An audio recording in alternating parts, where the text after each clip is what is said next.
دنیا میں ہم فیصلے نہیں کر سکتے نیتوں کے بارے میں. کسی کی نیت پر شک کرنا، حملہ کرنا جائز نہیں.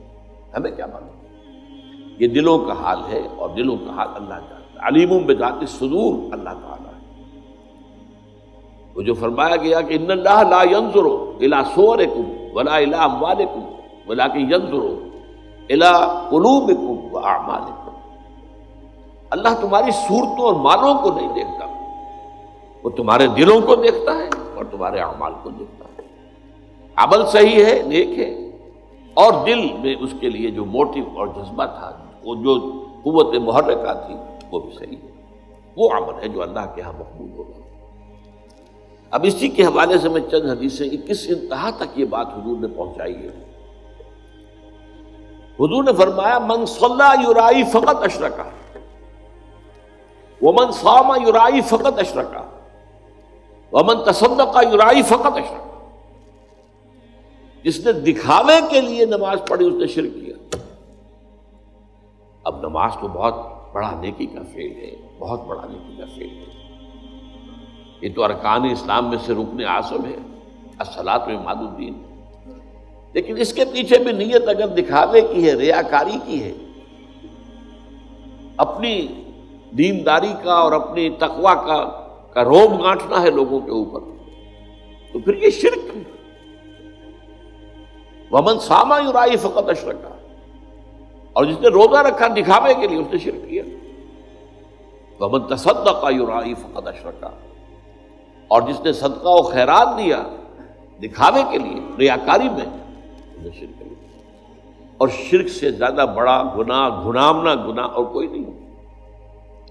2 مرتبہ سورہ نساء میں یہ آیت آئی ہے، ان اللہ لا یغفر ان یشرک بہ ویغفر ما دون ذلک لمن یشاء. اللہ تعالیٰ اسے ہرگز نہیں بخشے گا کہ اس کے ساتھ شرک کیا جائے.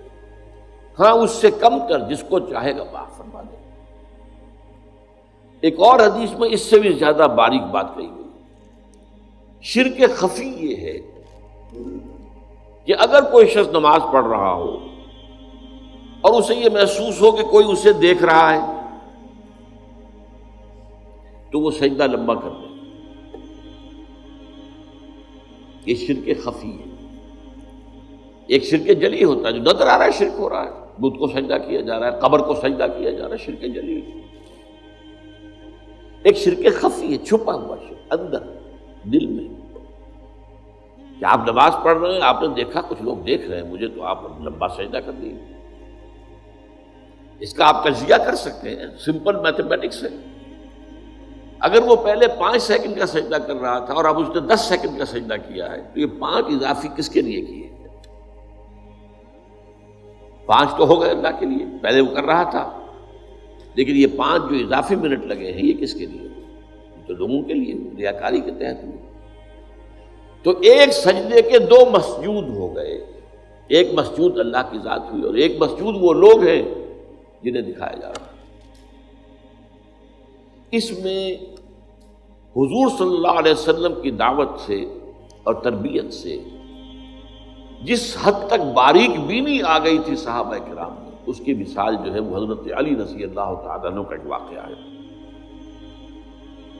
عین جنگ میں ایک شخص سے دو بدو مقابلہ ہوا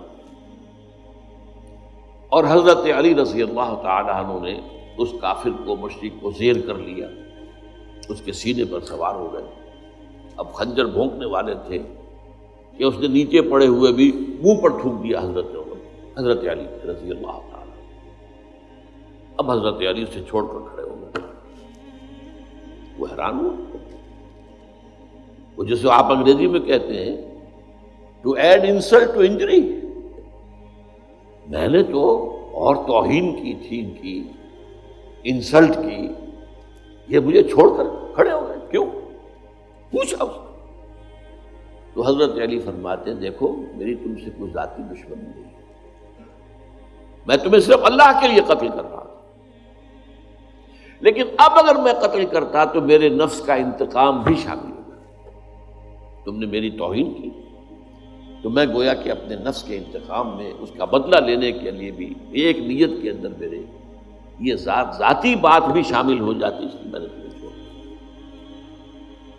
اس میں ذرا غور کیجئے، جنگ کا معاملہ ہو اور وہ تو انتہائی جذبات کی گرمی کا وقت ہوتا ہے، یا مرو یا مار دو، اس حالت میں بھی نگاہ رہے اپنی دل کے اوپر اور اپنی نیت کے اوپر، یہ کمال ہے تربیت کا محمد رسول اللہ صلی اللہ علیہ وسلم۔